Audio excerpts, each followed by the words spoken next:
What's up, everybody? Welcome back to another podcast. Podcast number I don't even know. 12. 12. Well, thank you. Thank you, Matt, for number 12. But welcome back, everybody. I can't count that high, but I know what episode we're on. All right, let's do a quick camera check just in case. 1, 2. I don't even see yours. So yours is on? Oh, yeah. All right. Oh, we're on. Let's right. go, baby. Let's get started with We're another live. podcast. Man. Action-packed. Action packs. So this one may be a little different than others. We have a lot of, like... we have a lot to debrief like mini about. topics kind of a deal. Yeah. Like we don't have like one long one. Like the last one we talked about our journey in pickleball that took like 14 hours to talk about. But this one, it's a lot of like broken up into smaller stuff. This one, I think this one a lot of people are going to be able to resonate with. We actually both just got done with the tournament today. Literally today. Yeah. Pierre hosted a tournament called the Winter Challenge, and we both played. Not together. No. But I think I have a lot to debrief. I think Matt has a lot to debrief too. So we'll just get started right away. We gotta do a skill level reevaluation after this one for both of us. Yeah. We will both be in the 2-5 to 3 open play. Where's the DUPR reset button? Yeah, where is it? Is there a magic reset button that we can hit? Oh my gosh. So No, actually, I don't think mine went in the DUPR thing. yours did not, but mine did. Mine dropped a little bit, but that's fine. That's fine. Yep. That's fine. It is what it is. Is what it is. We're also going to talk about DUPR. That'll be a good Speaking of which, good segue. That's a great segue. So, next pod, we hopefully should have some merch for ourselves. Correct. We will have some stickers. Correct. Yeah. It's not next week, but the week after is already PPA Lakeville too. So I can't wait for that. Man. It's gonna be fast. It's coming. We want to get you guys stickers. We want to get you guys hooked up. So if you want a few stickers, let us know. For sure. We'll hook you up so that you can rock our brand. Put it on your water bottle. I'm gonna put one on my bag. It's gonna be sick. Yeah, look at. I mean, this is clean, dude. That's clean. Where's your phone case? Right here. That's clean. That's tough. Yeah, that's tough. That's tough. So, yeah, we're liking our stickers. We're liking our merch so far. A lot coming. A lot of really good stuff coming. We got an instructional video with Tyra coming out soon.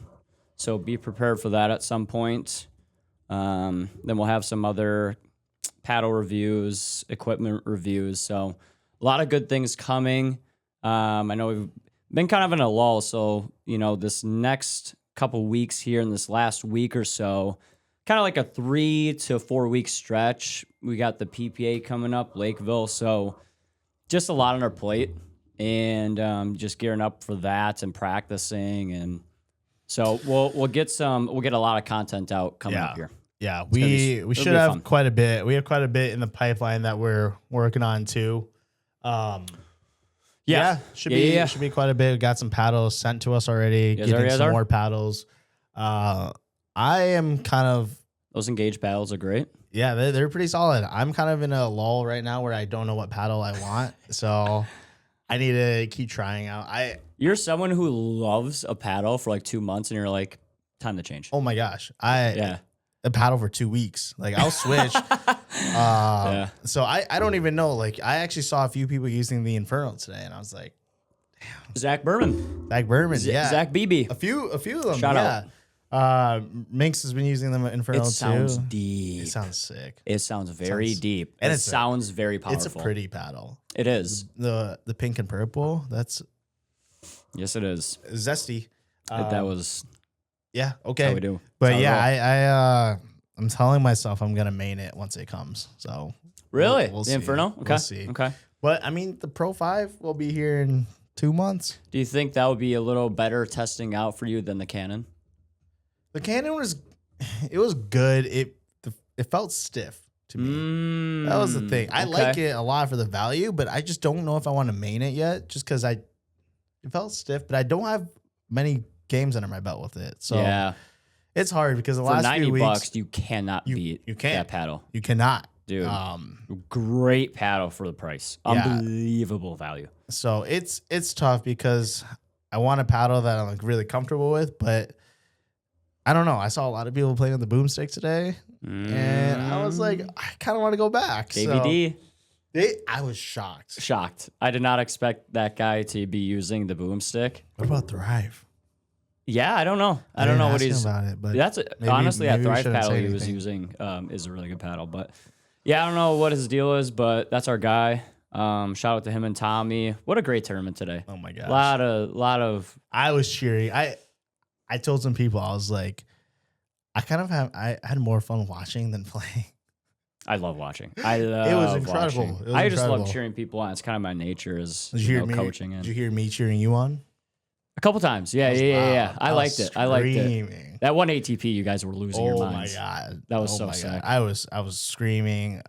Some other people that came to support the other team, they looked at me weird and I screamed louder. Fuck it. Let's go. Yeah, it was a lot of fun. I heard a couple BAs. Oh yeah, I did a few BAs. I did a few T's. Or Nice. What was I gonna say? Yeah, I did Nice. I was like, Davey D. And he turned around, he started laughing. He loved it. Let's go, He loved it. Let's go, man. All right, Matt, what are we talking about today? Let's get into a lot of topics. So obviously, question of the day is a staple. Yep. We're going to go over that. The question of the day. Actually, I'll just go over that after. Our kind of our main-ish segment. Again, it'll probably be a little shorter one because we have so much to cover here, especially some PPA news. A lot of cheeky stuff coming. Is DUPR. So our main topic's just going over DUPR, how to get a rating, the algorithm, what we dislike and like about it. Yep. What we suggest to you guys as people who have been very involved with kind of the rating system. We literally enter scores for a club. Yep. So we're very involved with DUPR and we know a lot of the back end stuff. So I think we have a lot of good things to talk about with that. And a lot of people are really curious, like, on how to get a rating, how to increase it, or how to maintain it, whatever. So we'll go over a lot of that. We also got a Masters preview coming up here, a lot of new partnerships, a lot of new paddles. We'll go over that. Annalee Waters to Franklin, excuse me. And then we got PPA Lakeville. We'll talk shortly about that and the 5 events I'm doing, which is ludicrous, by the way. I might be in the cold plunge for half hour. I might break the record for a cold plunge after how sore I'm going to be. Oh my gosh. And then we're going to go over, kind of lastly, is our PPA news. So AO Dub to Franklin, Rachel Rohrabacher to Friday, stuff like that. Yes. And we'll give our overall thoughts on that. That's going to be a really good topic. So we'll start with question of the day. So our question of the day today, what's a pickleball shot you swear is in your bag? You got it. But it actually never shows up in a game setting. It's actually really frustrating too, honestly. This is almost like I saw your face just now, and this is one that just kind of pokes at you. It hits you where you don't want it to hit, for sure. Did I write this question or did you write this? I think you did. Okay, why am I so dumb that I didn't even think of what to answer? Because I don't know. Okay, well, I got one. Okay, let's have you go first. I need to think because I have no idea. Well, I'll go on a rant here. So I think overall is my two-way. I have been working on my two-handed backhand for a while. My dinks, counters, I don't even know if I whipped it out like once today. It's very inconsistent. It's a tough shot. Like, I'm really struggling with exactly what I want my form and technique to be, how low I need to get, stuff like that in my movement, and when I want to utilize that shot. And so I'm kind of in a state of confusion right now with that shot. Sounds like a Pokemon play. Pokemon, got to catch 'em all. Dude. State of confusion. One of the greatest gaming franchises of all time. Remember Pokemon Go? Stop. Wow. Don't even get me started with that Pokemon was Go, when bro. America was healthy. Oh, bro. That was like 2016, 17. Those were the 2 greatest years in American It literally history. was. It was so great seeing people out just on their phone. Oh, catching Charizards. Oh my gosh. It was incredible. I saw, you go to the Mall of America. I can't even imagine. God, bro. It was crazy. I used to sit in my car and go around to different stations by myself and just. Me and Sma did that all the time. That was when life was. I would go on like runs just to get the counter up to hatch an egg and shit. Yeah. If someone can come up with an idea like that to get America fit again, like let's get America fit. Make America great again. Speaking of fitness, we're not talking about politics. No, I am not. It's a non-politics show. I'm not against Trump. We're just gonna leave it at that. I'm about. We'll move on.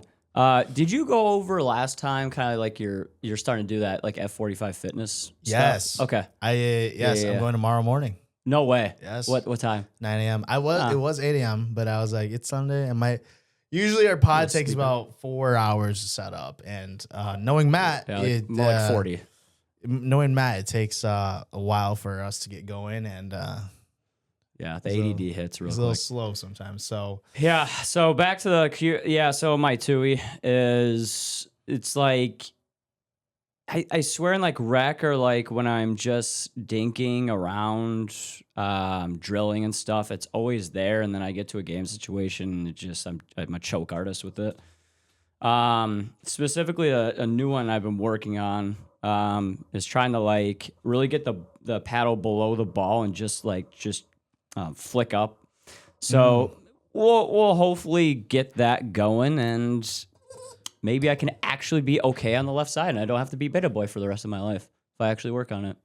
Oh, that'd be great. You're a little beta boy. I am. You're a beta fish. I was beta boy today, and I liked it. A beta fish. I actually thought you should have played left side a little bit. Wow. BOE is doing great on the left. That's true. That's true. He was doing great. Yeah, so that's kind of the shot that I think is in my bag, but yeah, I'm actually very inconsistent with it. What do you think? Have you came up with something? Yeah, I hate to piggyback off of you, but I also think my TUI for sure. I wouldn't say, I think it's just my TUI overall. Like, drops and stuff? Rolls? Drops and like a top spin TUI drop. I'm like, I could do that, but I can't. Dude, it's tough, man. One shot that I'm talking about in particular is just like a TUI cross court dink. And I'm like, I've hit that plenty of times drilling and stuff. Mm-hmm. And then I get to a game and I'll just flick my wrist and it'll go, woo, like almost over the net. I mean, over the fence. It's not even close. It's like, I don't even have any touch. So it's not in my bag. Clearly not. Definitely drill it quite a bit, but it's not. It's just not there. I'm telling you, man, it's tough for people who that shot specifically comes to so naturally. I hate you because it has not come naturally to me. No, it's a lot of drilling, There's so many ways you can hit it too. Yeah. Like the James Ignatovich where he gets super low, but his paddle faces up and he does this, but then you can also bring it down and then flick up. I don't know. One thing I mentioned today, because I actually watched a lot of you guys play, but it's really funny watching guys two-hand dink versus girls. Because girls are so much more just like technique, like it looks great.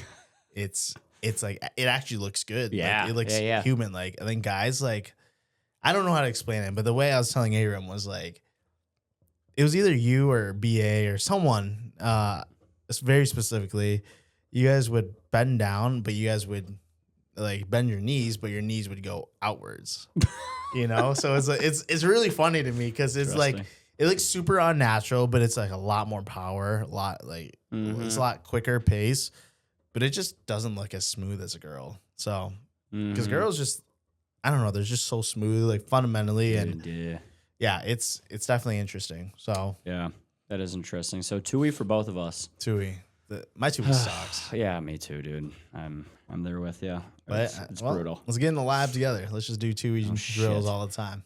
Just TUI to TUI for 40 straight hours. Try to get that locked in. For goodness sakes, eventually the day will come where it clicks for us and we'll be fine. But that day has not come. Not yet. No. Maybe 10 years. Yeah, it might get close to that. Perfect. So we'll move on to Annalie Waters. If you're watching this, let's set up a nice TUI lesson. For what? $1,000 for 1 hour. Do you want? I wonder how much he actually charges. We can only afford $50 an hour. Correct. We'll get it. I don't know who actually charges that. But we will give you a shirt. There you go, free shirt and L-Dub, please. All right. Should we interview her when she comes? Yeah. You know what? Here's what I'm going to throw out to you guys watching. Oh, God. Let us know what questions we should ask the pros. Okay. For when we interview them, because we'll have a hot mic and we'll just probably walk up to a couple and be like, "Hey, like, what are your goals for 2026? What do you like most about pickleball? I don't know. Just what do you want to hear from them that intrigues you the most? Be good content." That made me a little nervous because I had no idea what Matt was going to talk about, and yeah. Well, we'll see. I was a little sus coming up to that. That was sus. All right, that was the question of the day. Let us know your answers in the comments below. But yeah, next let's move on right away because we got a lot to unpack. And we're trying to keep this shorter than 2.5 hours, like what the last one was. So the tournament today, the Winter Challenge hosted by Pure Pickleball. Yes, and I actually think Plymouth, Minnesota. Yeah, I actually think this is their first tournament that they actually hosted. Did you know that? I think so. No way. I think so. Actually, no way. Because like the Minnesota Majors wasn't hosted by them. It was there. Oh. But I think, I don't know if I'm right, but that's what I heard is like this is their first tournament. I know for a fact they've done like MLP stuff, like pro. Yeah, well, that's different. It is different. Wow. Interesting. Okay. So. Wow. Good for them. So basically our next segment, we're going to talk about our experience in our tournament today. We both played again, like I said. I got a lot of highlights and lowlights that I want to talk about. Yeah. And I feel like I really gained, it was really insightful to me I got a lot of takeaways after the tournament, you know? Okay. Reflection. Yeah, exactly. And I think that I want to really talk about that. And I think you have some that you want to talk about too. So, so yeah, we both played in a tournament, different levels. I played with my boy Aram. His name's also. Do you know his name is Richard?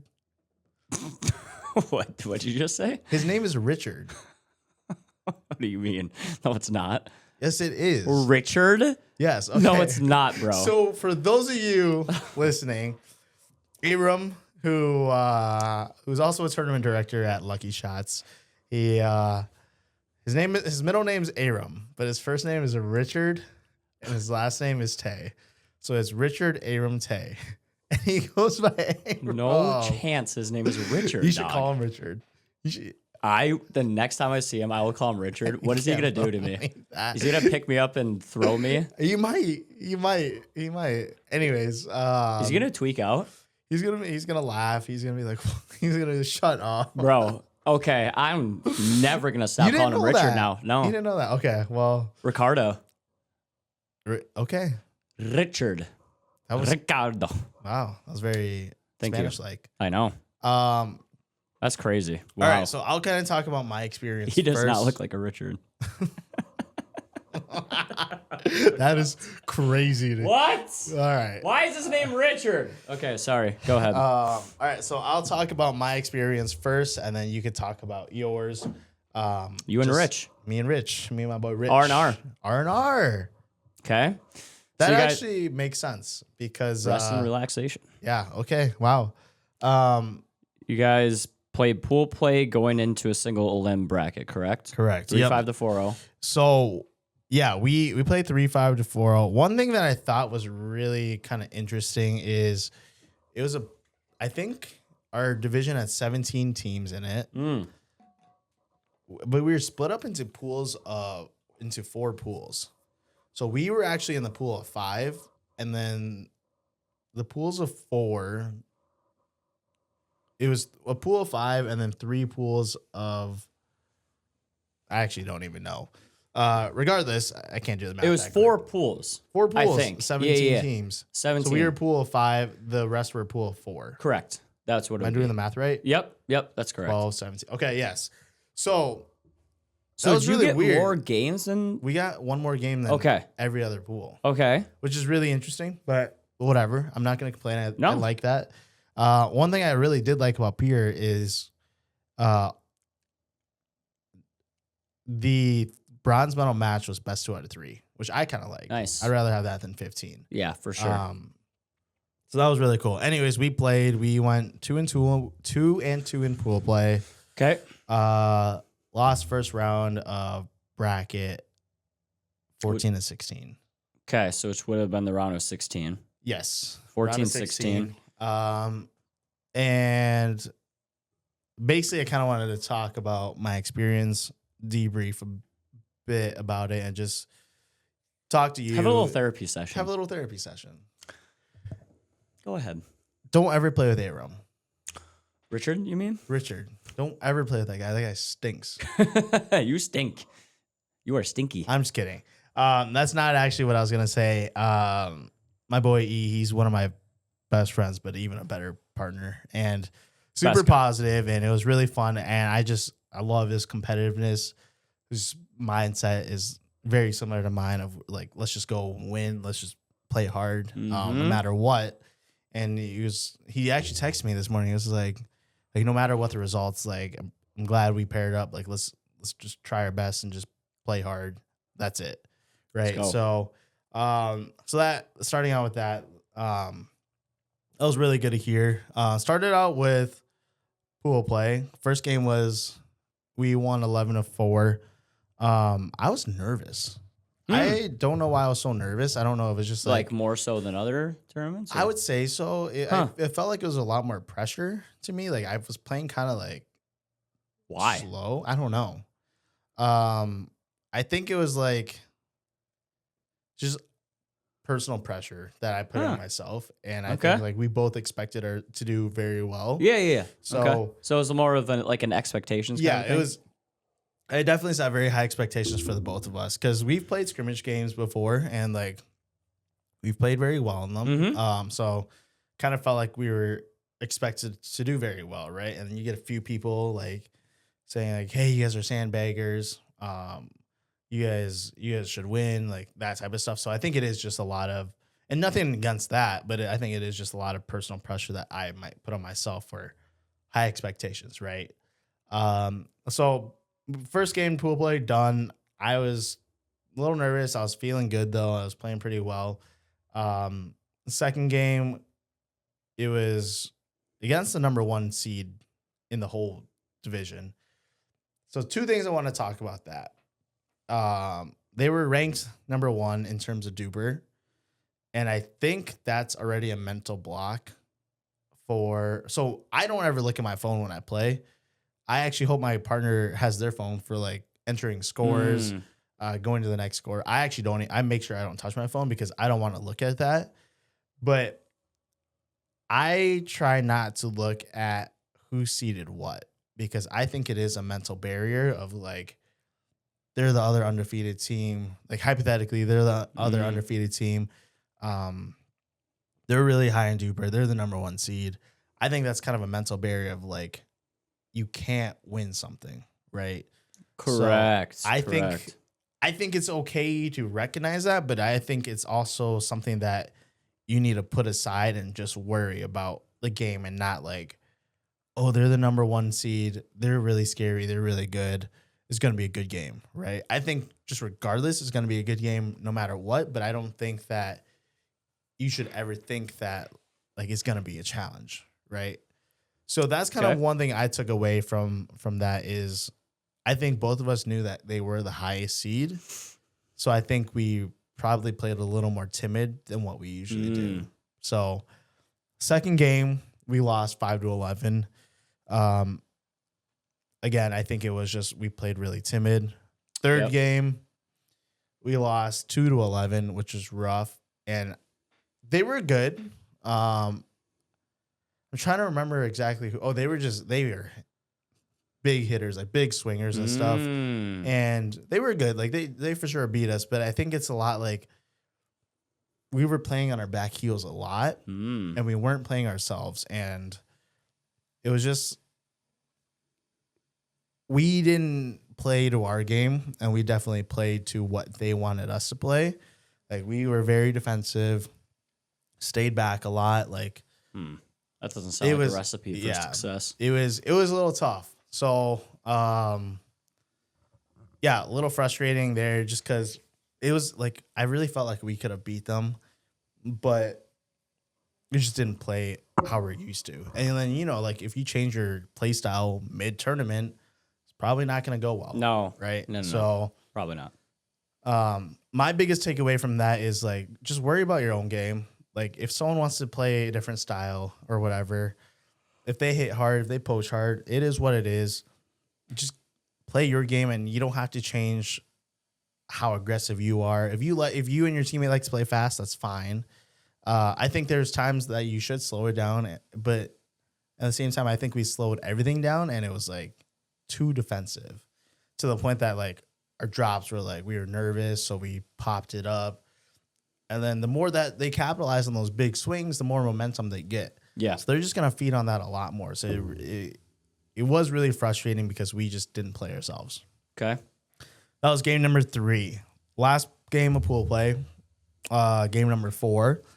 I don't know about, we pickled them. I don't know about Aram and what his mindset was, but I was talking to Tyler before the game, and I was like, dude, I'm just frustrated. It was just like, it was one of those games that to me, I was like, I don't even care if we win or lose. Like, I'm going to play. I told Tyler this, but I was like, I'm going to play as hard as I can. I'm going to really try to just step it up, be aggressive, and just play how I'm used to, how I'm used to play, right? Like, that's just my play style. Like, I like to be aggressive. I like to hit hard. And yeah, I told him pregame, I was like, dude, I'm just going to step it up. Like, I have to do this. Just like, not even for the tournament, because everyone made the bracket, right? Yeah. It was just more of like, to get comfortable, I need to just do this. And we started out really well. It was like we went on a 6-0 run and start out. And then, we pickled them. They were really nice, really cool. And that was just like a game that we needed. So, but after that, right before we went into bracket play, biggest takeaway for me was like, you just play your own game. Like, don't worry about other people's play styles. Like, don't worry about your mistakes. Just play how you're used to and just be natural and just don't change anything to accustom their play style. So I don't know. Do you think that's kind of the right mindset of what I should have done before bracket play? Like, I kind of want to hear from you and see. Well, you got to adapt to your opponents too. 1,000%. The more tournament experience you have and the more, shots you have in the bag and like the more variability, kind of, but that we both don't have.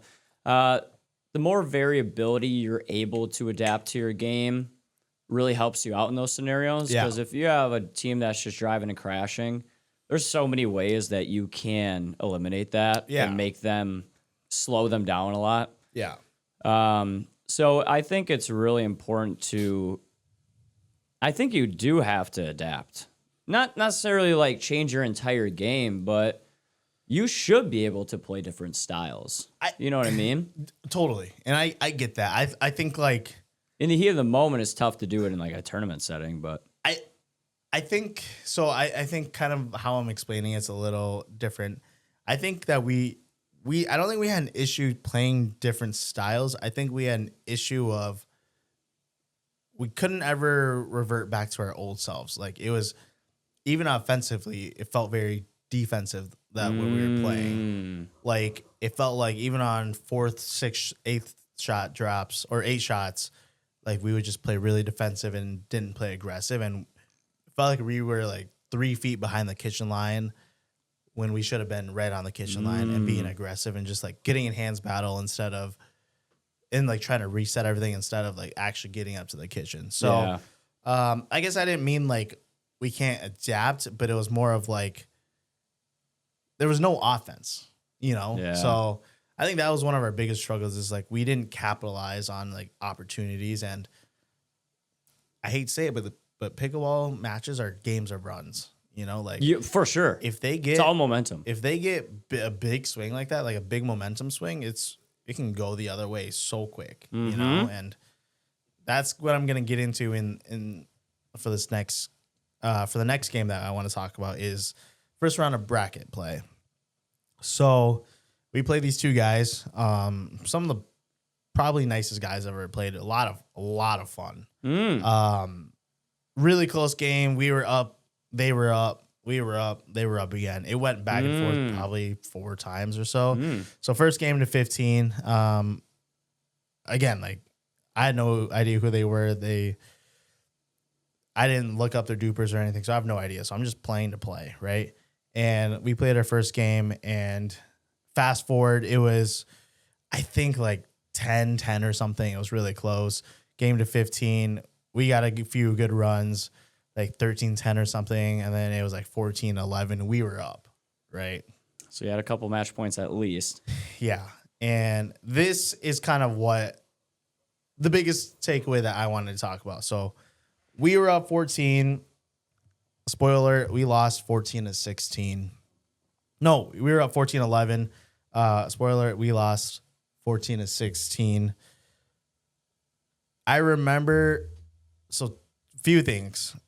One, I had the nastiest Ernie in my life. I love that. In that match, that was in that match. Okay. In that, it was literally like 13-11. And I earned it. Like it was like one of those that like I don't even know how to explain. I was like literal mid-air, and I hit it, and I just was like jumping across. It was like one of those that you just anticipate, and then I earned it. It was like one of the best earnings. It was the best earning I've ever had because I was like actually mid-air. It was like one of my first real earnings, you know? It was the like Brian Marcus Ernie? No, it was not the Brian Marcus. I was actually moving my feet mid-air.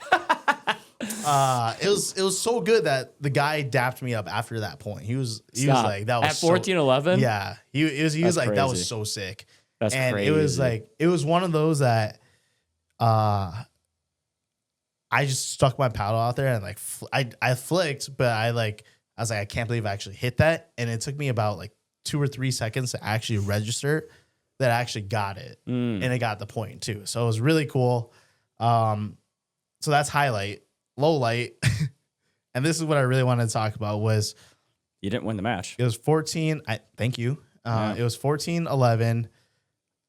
I mentally kind of felt like I already won the game because I already had all that momentum. And I want to talk about high probability shots because my drive was pretty good. My drive was pretty good all day. It wasn't the best. It was definitely like a crapshoot of like, it was probably like 40% like actually in and like really, really good drives. And then 60% like it was maybe out or it would have been out. Right. And it was 14-11. I was serving, I think. And is this 2 or 1? 2. Okay. And in my head, I'm like, okay, 14-11, we got this. Like we got it in the bag. We have a lot of momentum right now. And I have a ball, and it's just lazy footwork. I don't get to the ball in time. I get to the ball. Well, I get to the ball. I just don't move around it well enough for a drive. And then I just send the ball long. And it's not out like atrociously. It was out maybe by like a foot or 2. So it wasn't like crazy, like over the fence or anything, but it was like, come on. Like, why are you doing that? My drops have been really good all day. I don't think I really missed many drops. I was probably like 80% on my drops. Nice. And it was really good. And that's just like one of those dumb shots where it's like, I really want that back. Yeah. Like that, like if I can think of any shot of the day, that's one. It's like, I would love to replay that one. Cause it was like, if we got up to the kitchen line, I guarantee we would have won. So fast forward, whatever, it was like 11-14 them. They rattle off 2 or 3. It's 14-14. Okay. One of their guys, he gets an insane drive. It was like right over the net, down the middle. It was like one of those that you expect like to hit the net, did not hit the net, and it was like perfect. And it was like one of those that you just. And Aaron was telling me about it. He was like, "Yeah, it was so good that he didn't even have his. He thought it was short, So he didn't even have his paddle out. And he was like, I should have had my paddle out. I regret that. So it's one of those, like, you just wish that you had another chance. A few of them, I just was stupid with my counters. Again, I already felt like I won the game because, like, I was high off an Ernie. Like, I felt really good. Whatever. 14-14, I was like, it was like 14-14-1. I was like, okay, I need to lock in. And it was, I don't remember what I did. I think I just did something dumb. It was like, I should have just played high probability shots. Whatever. It was 15-14. And now in my head, I'm like, I really f***ed up. And in my head, I'm like, it wasn't even like I was in my head. It was like, how did I allow this to happen? Yeah, kind exactly. I was like, why am I not trying? And like, why am I just being an idiot thinking I won the game? Yeah. Right. Yeah. So, and again, like, I wasn't in my head. I wasn't like, oh, they're picking on me. I'm getting targeted, or like, oh, I'm not good enough to be in this level. It was just like, why am I not just putting this game away and just moving on? And they were really good. They were really nice. And it was a really good game, but it was 15-14-2. They were serving. We had every opportunity. They were at the baseline. They kept popping up. Like, they popped up 2 in a row, and it was like overheads, but like not like crazy down, like easy overheads for me, but it was like kind of like shoulder, kind of like where I would swipe over instead. And I got good pace on it. And then the third ball, I was like, I am getting this ball back. I'm going to crush it. And I swung probably 90% like strength. And I meant to hit it deep. So like it, not downwards, right? Meant to hit it deep, and it was like a foot out. And that's one of the balls I'm like, that was stupid. Yeah. Because I was like, I don't need to kill a ball. I could just. And they were back? They were way back, like almost against the fence. And I was like, I needed to play my odds there. Yeah, you don't need to play that aggressive probably. Yeah. Especially at match point. But I think that's, again, like, so my biggest takeaway is like, you don't need to crush a ball. You just need to play your odds. They're already far back. It's going to be really hard for them to reset it. Like, just keep them back. Make sure that it's in, especially on a match point. Like, the aggression was definitely not needed.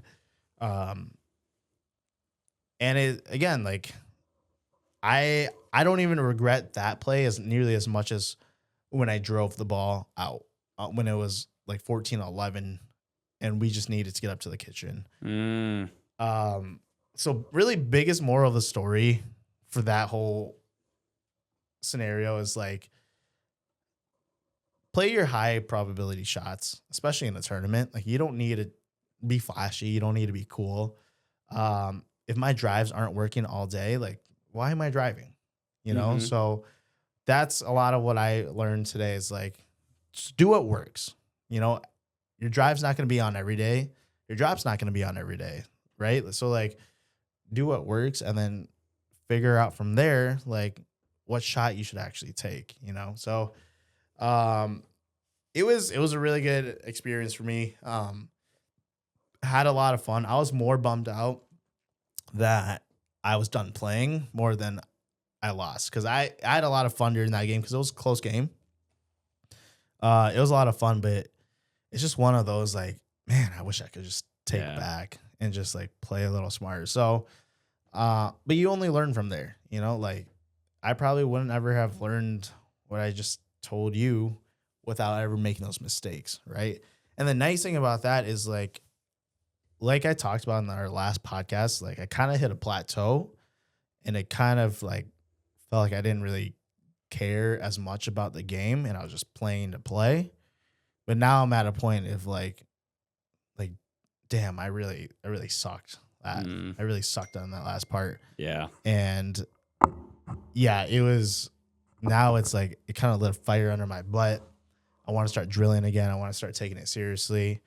I want to definitely get to that next level. So it kind of, again, we talked about this in the last pod, but like, losing sucks, but it definitely lights a fire under my butt and definitely makes me want to take it a lot more serious and to try out different shots and to learn different shots and to just get better, So I think losing is tough, but it's also like, well, what can you gain from it?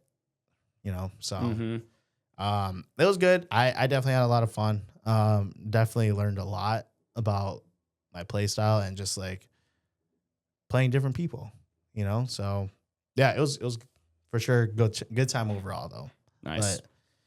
And that was you and E's first time playing in a tournament together? Yes. Okay. And we really didn't practice that much beforehand, so that probably didn't help much either. But it's also different adjusting to different play styles for sure. So like even adjusting to your partner's play style, like he's very defensive and like he's a very exceptional player, very, very talented. But I would have loved to seen him reach for more shots. Like he's like 6'2", 6'3", long reach, like be aggressive and take a lot of those shots. And yeah, I for sure would play with him again. He was a great partner. He's one of those partners that's like never upset and like really competitive, really composed, and like is there to hype you. Like I'll make one play and he'll just scream, and I'm like, that's awesome. I actually smacked his butt. So it was so funny. Okay, listen. Hey, so one of our games, he did like some crazy play, and I was so excited. I meant to like give him a butt tap, like with my paddle, like light. You gave him a smackaroo. I thought I was flicking the ball, and I just flicked it, and it was a loud boom, like a loud hit. And I looked at some of the spectators.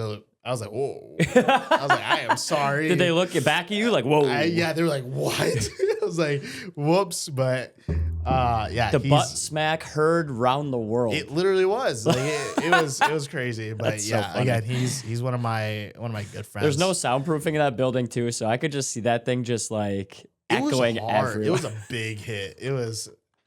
I don't know if I was. No, he didn't say anything at all. That's funny. He's probably just lasered focus. Yeah, That's funny. I was so stoked after that point. That's awesome. I literally flicked him. I was like, oh my God. But yeah, one of the best guys I've ever played with. Just great guy.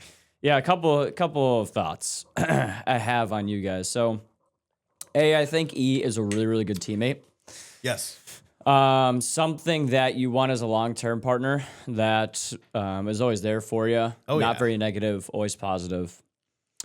Second thought is you guys really got to hone in on like one of my philosophies late in a match is always, at least I try to, doesn't always happen, always make the other team win the point. Oh yeah, make them beat you. So you hitting a drive out of bounds at 14-11, you're not forcing them to make a shot to beat you. That's true. Right? Smart.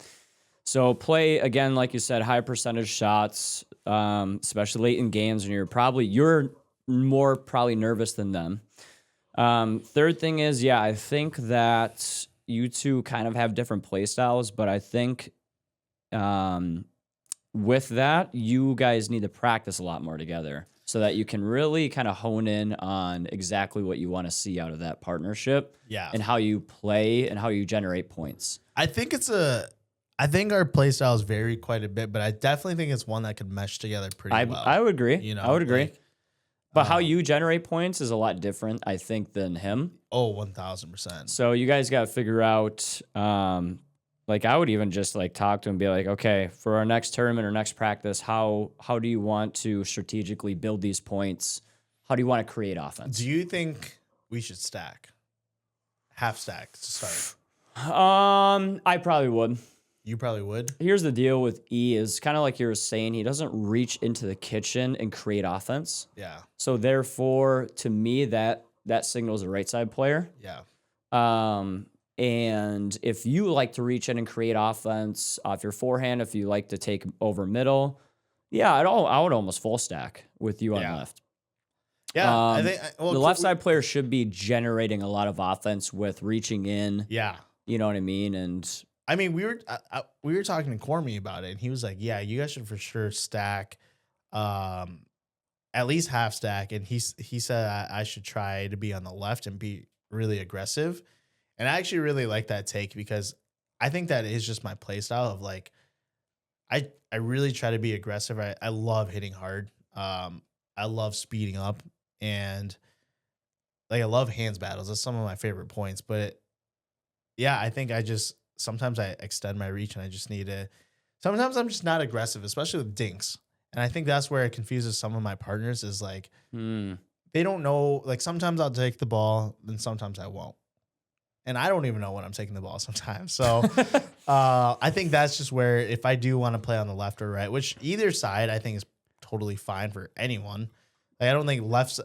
I heard Cormy saying like he's really trying to train to be a right side player, which I think is really cool. I like the right probably a little more right now. Yeah, Mark Senison was like, I'm really training to be a good right side player. I'm like, that's sick because like I don't think I know we joke a lot with like being beta boy or alpha boy. Yes, we do. I don't think it really matters because like Gabe Tardio is like, he trained to be a right side player, and that's why he's beta boy. Ben Johns, you know, like he is, and it's incredible because all you like if their flicks are really good, their counters are really good, and their forehand dinks are really good, that makes you a really good right side player. You set your player up, and then the left side player puts a lot of those away, you know. So it's just a lot of people's different personalities, like.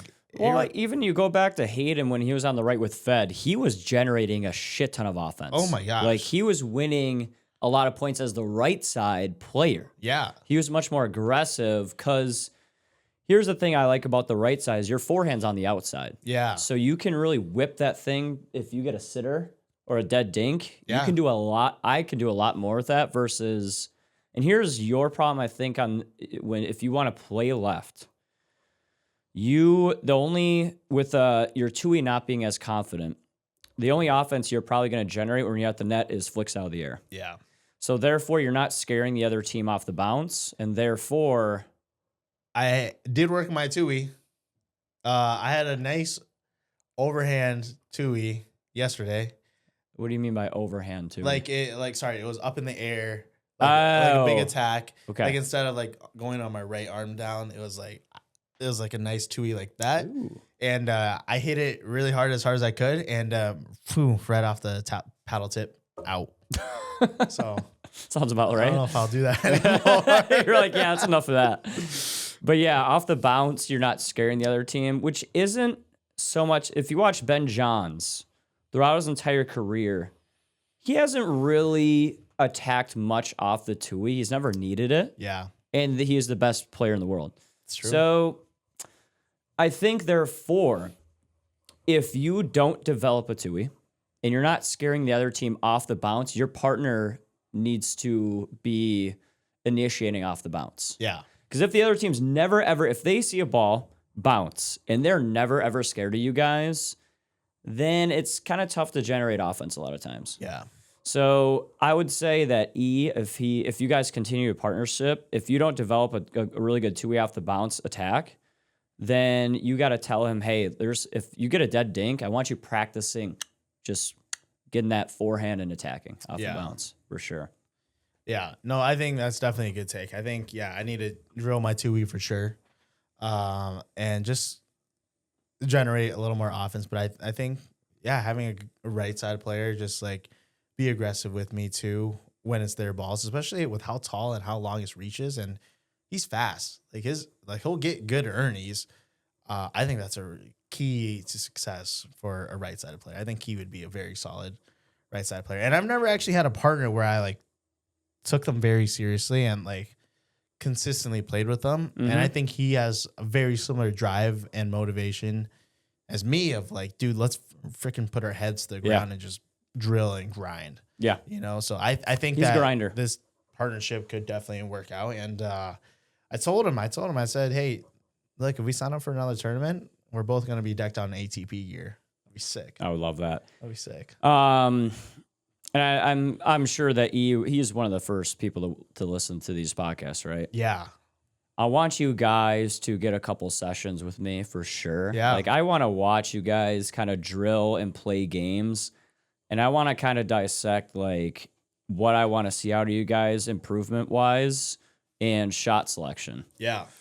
Because what I'm hearing from you guys is you're having a lot of trouble generating offense. Yeah. And that's something that it's not going to come out of the box. You're going to have to grind. You're going to have to work on it. But if you really practice the right stuff, I think you're gonna find that you'll be able to really succeed and work on that and get better. And then the next tournament, if you're doing some stuff that you've been working on and drilling and offensive shots, setting things up better, it'll pay dividends. Yeah. That'd be great. I think definitely get a few sessions in with you where you just either play us or I could literally just watch you guys. You could just watch us even. Yeah. I think watching would be better. I think that'd be extremely helpful because I think we're both really coachable, in my opinion. Yes, I would agree. I would agree. We both have the mindset of like we want to get better, but we're also not like arrogant of like we're the best player in the world. No. You know? So basically we got 10th place out of 17 teams.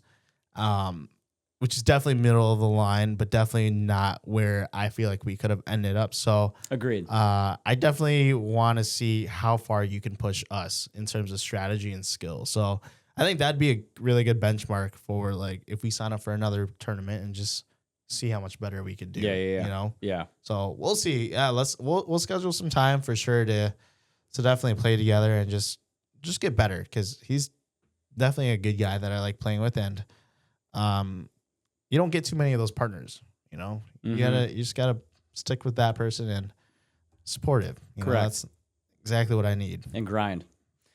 Yeah. 50 minutes in, so we have a lot to uncover. So I'll talk about my tournament pretty briefly here. I think yours was a lot more fun to kind of dive into. Yeah. Especially, I kind of want to get involved with that because if you guys are grinding, I want to be involved with that. I think the biggest I would love to grind with you guys. I think the biggest thing was a lot of our viewers can resonate with Aram and I. You know, we played in a 3-5-4-0 tournament. I was trying not to say that, but we were, and I think that's a lot of what our viewers level is, and just like correct. How can they get to that next hump? So I think we're gonna definitely put our heads down and grind and. Yeah. Any tips or advice you give us, I think we're really going to use that. So, yeah, I think a lot of people will like hearing that part. But, yeah, let's get into your experience today with BA. BA, Brian Anderson. So this was kind of a otherwise known. Love that guy. Just a funny dude. I love just talking to him in general. He's the guy you want to go out to the bar with. Oh, my gosh. He is hilarious. He's just such a fun, like...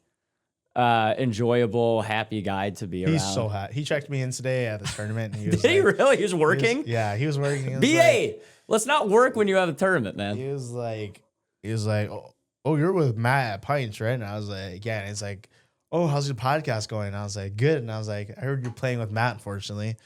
And he was like, yeah. And I was like, you better freaking carry him because he stinks. So I was like, call him Beta Boy all day. Let's go. That's hilarious. Really cool guy. Really cool guy. I love BA. I think we got 8th out of 18. Okay. Our last match was absolutely pitiful. But the rest of the time, we faced Brock and Sam. Man, their first couple matches, they were playing outstanding. They're good. I think they fell flat. I didn't watch their last game, but they lost to a team they probably shouldn't. But in any case, they were playing absolutely phenomenal. It went 3 games. It was best 2 out of 3.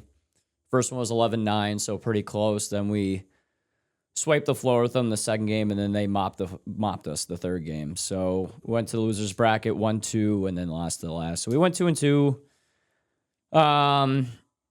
Pretty solid stuff. I would say, like, for me, I just got to continue being patient and really work the point. I really have the tendency to attack out of the air a little too often. I got to play more and really work the point a little more. And I think he could say the same about his game overall today. We just had to probably work the point just a little more, like 1, 2, or 3 more shots. We didn't have to hit 40 dinks, but maybe 1, 2, 3, 4, 5 more dinks and then set it up better. So yeah. In any case, it was a fun time. It was a great time. I really didn't feel like laser focused today. Yeah.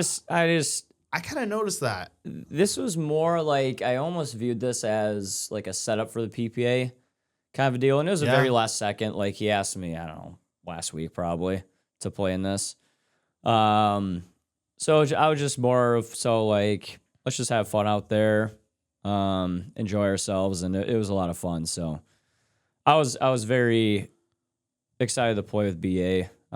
He's a great guy. So maybe didn't have quite the results we were looking for, but we played pretty solid. We beat some very good teams. So. Oh, yeah. So, and we, Brock and Sam they've been playing together for God knows how long, and that was our first tournament from B&A together. So, yeah, we held up with them really well, and so very happy about that. Yeah, looking forward to the PPA.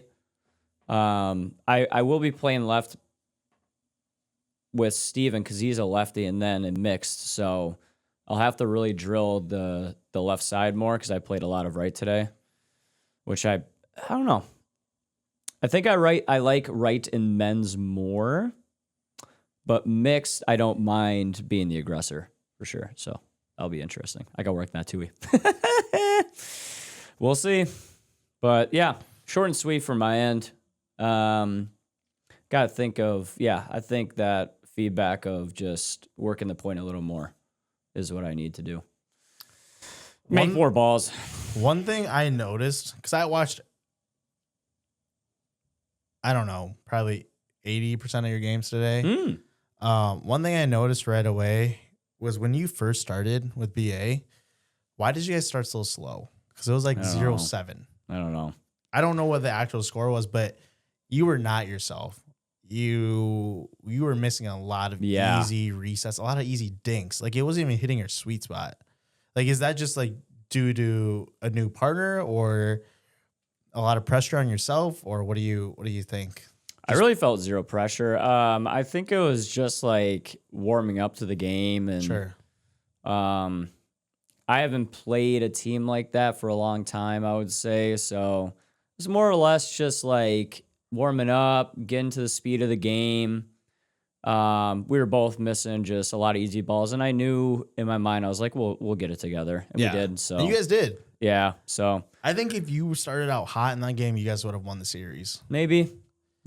Brack and Sam are very good. Like they're super solid, but I actually thought you played exceptionally well. I was actually kind of shocked how good you played in that match. No, just overall. Like a lot, like I thought your drops were pretty solid. Your hands were really good, I thought. Like I watched when you guys play Kai and the other guy. John, that's what I thought. And your guys' hands were very good. Like you guys were very aggressive, I thought. You're right. You aren't that aggressive compared to maybe it's because BA was on your team. No, I really got to set up points more because like I was saying, I get a little too caught up in, especially out of the air is really what I get caught up in. And then I try to reach like too far and then I'm not getting the quality of shot I want. And then they're pummeling it back in my face. So yeah, I would say I'm just working on that. And would you want to be more aggressive? I don't need to be really. I would say more aggressive with dinking probably. Okay. Really brushing up on that ball and getting a lot more spin on it, kind of like Gabe Tardio-esque, right? Oh my gosh, yeah. Other than that, no, not unless I'm playing mixed. Yeah. Then I need to take over and be the aggressor there. But in men's doubles, I'm totally fine with not being that aggressive. Like the only thing Ben Johns is really aggressive with is with his 1E out of the air, his roll or his flick, basically. Okay. That's it. He's not that aggressive of a player. So yeah, like in my mind, I'm like, I just need to work the point in order to set up the best possible attack that I can set up. That's kind of my mindset. So yeah, I don't need to be too, because Nisal, like when we played in Florida, he kept telling me, he's like, dude, let's just work. I'll grind with you. Let's work the point, because I was getting too antsy. Yeah. So, and then I'm not getting that high quality of shot. I'm taking the wrong shot basically in attacking. Sure. When I could have waited maybe 3 or 4 balls later, I'm hitting better dinks. I'm working the point more, setting up for a better attack. So yeah, but beyond that, I actually thought you played Thanks. pretty well. Yeah. It had Yeah. a nice, It was fun. nice ATP. That was so great. The slide. That was gross. Ugh. I don't think I've ever hit an ATP like that. I was so out of position too. I was so late to the ball, and I just I slid late. and cupped it, and I just. It was the power of the ATP shorts. I'm telling you, this is a merch. It was the Stay merch. tuned for the merch. Those shorts are Disgusting. By the way. Disgusting. Loved it. All right. Anything else you want to talk about your tournament experience today? No, let's move on. Okay. We're an hour in. Let's move on to our semi-main topic. DUPR's gonna go quick. Yeah. This is gonna take no more than 10 minutes. Okay. Well, depends how much we yap, but what is Which DUPR? we've been known to do. DUPR. What is DUPR? It is. What is DUPR? DUPR. It stands for Dynamic Universal Pickleball Rating. Okay. Created by Steve Kuhn. His brother lives in Maple Grove, Minnesota, which is kind of cool. Really? Stops in every now and then. Yep. Al. Did not know that. Yep. Steve is a billionaire. He is very, very rich. Wow. He's tried, I think, so he has recently, so he is the one who created Major League Pickleball. Oh, wow. Yep. And Wow, DUPR. okay. Wow. How wild is that? That's Like brilliant, man. Yeah, dude, he is the pioneer of both those and really just like the sport of pickleball, man. He has grown it so much. He has since quit Major League Pickleball and DUPR itself. He does not work for them any longer. And he's trying to grow the game, I think, worldwide anyway. But yeah, it's a rating where I think anyone really who takes pickleball seriously or competitively, you should be either looking to get a rating, Yep. or you should be obviously trying to increase it, you know, Yep. by playing tournaments, things like that. So what are your thoughts on DUPR? Do you want to talk about like the algorithm itself, like how to get one? What are your thoughts on the strategy behind it? Yeah, I know a lot of people aren't really a fan of the new algorithm. I'm not a fan of the new algorithm, personally. Do you want to explain the previous and now? So previously, I don't know when they did the update, but previously, if any game you won, I think it was about a year ago. okay, 10 months ago, maybe? Okay, that's what I thought. I thought a little Like more early recent. 2025. Previously, any game that you won, your DUPR would go up. Any game that you lost, your DUPR would go down, right? I don't know if scoring was that big of a factor in their algorithm. I don't know down to the details about their algorithm either. But basically, It was a factor, I think, but not as big as now. Big as now, yeah. I think so.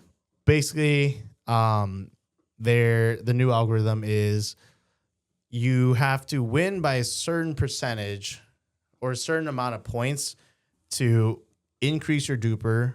And if you win and the games are too close, it can drop your DUPR as well. Correct. So let's say there are let's say 5-0s, just to have a good example. There's two 5-0s playing a 4-6 and a 4-5, right? Okay. And then the two 5-0s, they win 11-10. Those two 5-0s DUPRs are more than likely going to drop. They're going to drop. They're going for to sure. drop. Mm-hmm. So that's Because- where I think it's kind of silly, because I think the most important thing in a DUPR, in any pickleball game, in Tournament. any really sporting event, is the win. Yes. And I don't really care how much you win by. If you win, that's a win, right? Like, it's a lot harder to win than to get to a certain number of points that you need for each game. And DUPR now has a system that if you can forecast any game. So you and I, we could partner up and we could put Ben Johns and Gabe Tardio in, and we could see how many points we need to score It wouldn't be very many. before, like, what's our spread basically to get our DUPR up. Correct. So it could be, you and I could be, we could just get 1 or 2 points out of 11, and then our DUPR could go up while theirs could go down. Mm-hmm. Obviously, that's a big stretch, but that's what I think is really silly is lower level people are entering tournaments against higher level people, and the higher level people are at more risk to lower their DUPR. Mm-hmm. And I don't think it's necessarily a dumb thing, because I think that lower level people just want to play a better competition. But at the same but time, to a certain extent. Exactly. Like if it's 0.2, yeah. Let's say you're a 4-3, you're playing a 4-5 turn. To me, that's fine. Yeah. But you're seeing a lot lower. You're seeing 4-2s, 4-1s, 4-0s, playing in the 4-5. It's like, why? Exactly. So, because there's no risk. Yeah. Basically, and all the reward. Like if you have the tournament of your life and you win a ton of games, then you're probably gonna go a little up in rating. Yeah. So yeah, I don't love that algorithm because I truly do think like, hey, if you won, you should go up. I think that should be baseline. And then so I would agree. So basically, like if those 5-0s, again in my example, 2 5-0s playing a 4-5 and a 4-6, if they don't win by, let's say, more than like if it's 11-8, like they need to hit a certain number of, they can't let the other team hit a certain number of points, otherwise they'll drop. It's just silly.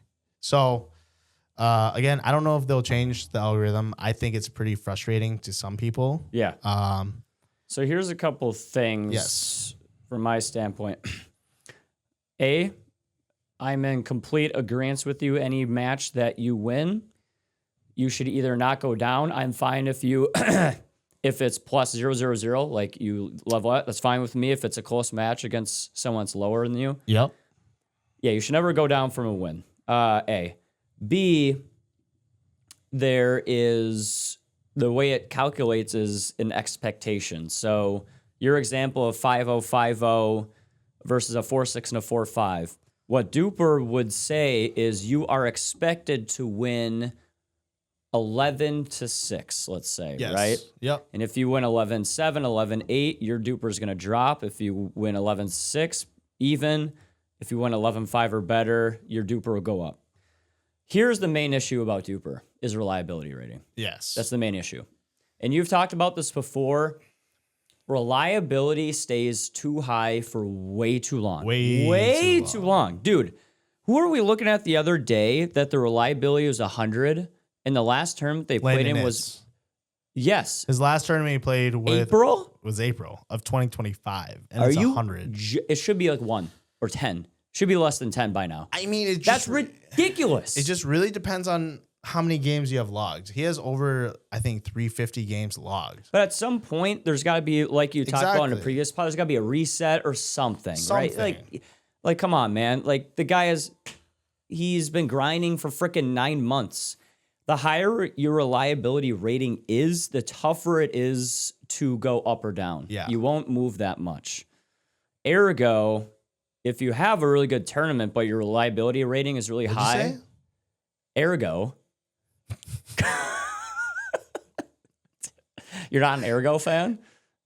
Do you know what ergo is? No. It's like therefore, kind of like you want to look it up? Wow. Ergo, ERGO. Matt's back to dictionary.com and picking a random word. The Theosaurus. Wow, that's crazy. Rawr. I've never heard that word before, especially coming out of your mouth. Ergo. Wow. I think it's ergo. Okay. Yes. So therefore, it's tough when you have a really high reliability. And if you're a really competitive person, you're always playing tournaments. Yeah. So your reliability is going to be high. Therefore, you could be really stuck at where you're at, which is really frustrating to me. Yeah. Because let's say you're like a 4-5. Yep. You're playing a lot of tournaments and you are getting better. You start playing some 5-0, having some really good results. Your DUPR may not increase that much. Yeah. Even though you're having good results because of your high reliability rating. So what I would recommend to people out there is don't play DUPR related things very often, events very often. Play them not, maybe once every 2 or 3 months at max. Yeah. To keep that reliability as low as possible, then your score is more variable. That's if you want to change it. If you don't care. That's correct. Yes. If you don't care about your DUPR, if you want to see it changing. Everything. Yeah. And let's say you grind and you come back and you suck. It'll go down, which is fine. You deserve it, right? Yep. So that's kind of my recommendation. And that's kind of something I've tried to do, unless it's like a PPA. I really try to stay out of DUPR related stuff. because if I'm truly grinding and trying to get better, I want my score to be more variable. Like if I do really good in a tournament, I want to get really rewarded. Yeah. But if it's a really high reliability, I'm not going to feel like I am. Yeah. Yeah. I think moral of the story, if you want to get your DUPR to go up, I would say try to just do less tournaments and just grind and just drill and really get better. Because moral of the story is if you win, your DUPR's going to go up. Most likely. I wouldn't even worry about the margin. I would just worry about winning. Mm-hmm. And because you're basically proving to DUPR, like, hey, I don't belong in this division, so I'm going to win every game. Mm-hmm. You know, like, that's really how you go up with it. But yeah, that's kind of my philosophy. The way it's set up right now, you could win a tournament and go down in DUPR. You could. Which should never, ever happen. You could. That's ridiculous to me. You certainly could. But, you know, DUPR's relatively new, I think. Not relatively new, but it's newer within the last 10 years for sure, right? Yeah, 4 years, I want to say. Okay, so like they're still learning a lot, and the reality is the game's getting bigger, so more and more people are getting DUPRs. And well, how do you stop someone from making another DUPR? What is there to say about me making a new email and a new account, right? So I think DUPR is figuring out stuff like that of like how to prevent that sort of stuff. So I do think you need a new phone number. Okay. So yeah, I mean, maybe they need to put different types of stuff. Should we create a DUPR account for the pickleball desk? We could. Should I? The one match I play against Ben Johns, I'm under pickleball desk. I'm like a 7.5. Certainly could. That'd be crazy. Because I scored 1 point against them, like a 6.9. But yeah, I think two things that DUPR needs to do differently. One, the reliability needs to be more variable. It needs to change. If you don't play a match, in a tournament match, a DUPR match within a month, I think it should go down at that point, and it should decrease faster than it does right now.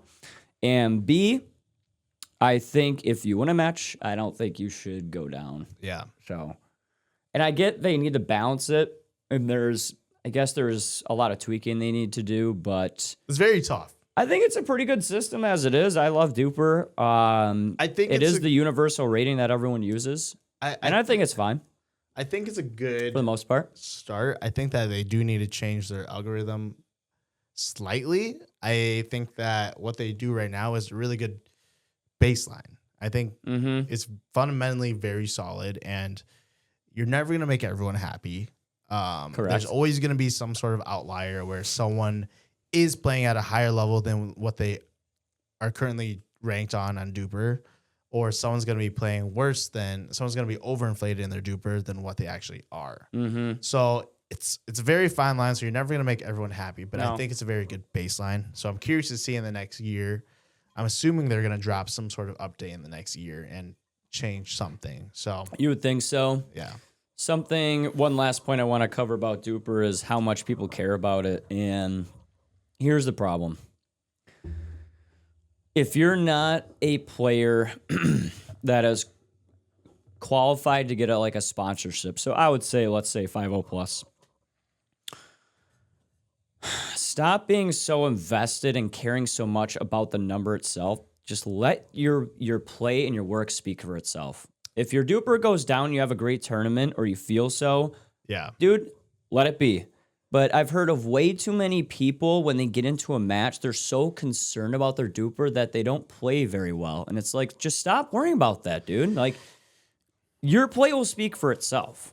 Like, that's something Sam House talks about a lot with that men's league is like, he's gotten to a lot of matches where he's like, oh man, every point matters so much that like I'm always trying to be careful. It's like, just don't worry about that. Just win the match. And win the match, dude.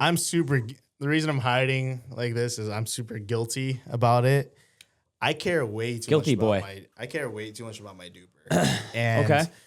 The reality is that DUPR to me means a lot because a lot of people ask me, maybe it's just because I'm around pickleball a lot, so a lot of people ask me what my DUPR is. So it really feels like it's a lot of my identity, and it's like kind of like well, if you're not a 4.0, you're not good enough to like be credibility with us. wise. Exactly, exactly. And especially like just being around pickleball so much. So I think people like have high expectations, but and then like I also used to play in a DUPR rated league, and it's like I just don't have fun because it's like DUPR rated. So it just because you're one of those people that thinks about it all the time. It matters too much to me. Yeah. And there are some times in games that I'm like, man, I just need to win by way more because like it's going into my DUPR and it matters. So it's a good thing because like I really care about the game. I really try and think about like how hard I need to try, and I like just want to win and win by a good margin. But that at the same time, it also hinders me because mid game I'm like, well, I need to win by X number of points to not lose my DUPR for it to go down, and then it's like today was kind of a good example. It was a good learning curve for me of like, you know what, I lost. It is what it is. My DUPR went down by like, I just checked. It went down by like 0.02 or 0.0. Yeah, 0.02. Like that's like nothing. Like nothing. And it's just like, it is what it is. Who cares? I don't really care. Let's just play another tournament. Let's just get it up again. I mean, you guys went 2 and 3. Yeah. Theoretically, it should go down a little bit. Exactly. Think, right? So you lost more games. So I think once I just realized like, hey, it's okay.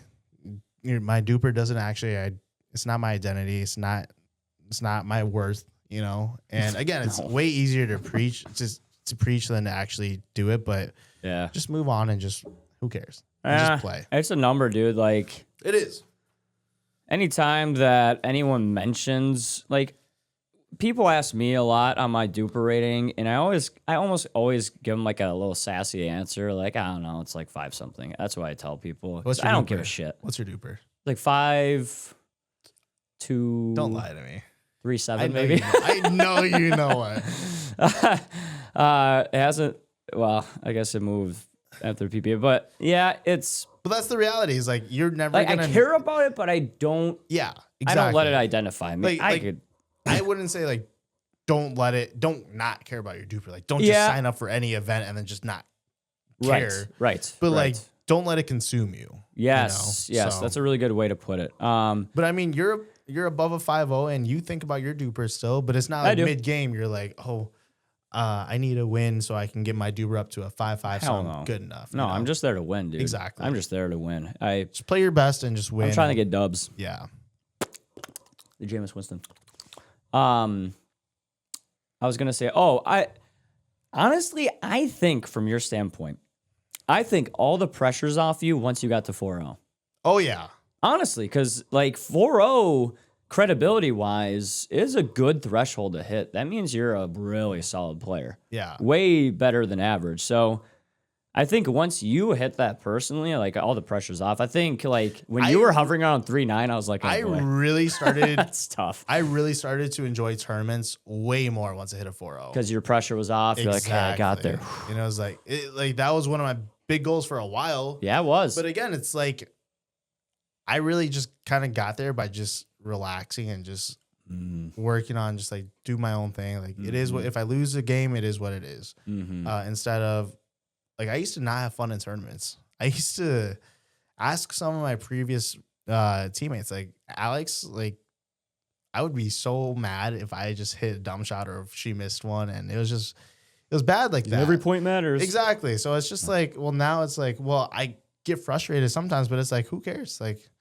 I'm having a good time. The last few tournaments I had a really good time, and I wouldn't worry about it. So for those of you watching, just who cares?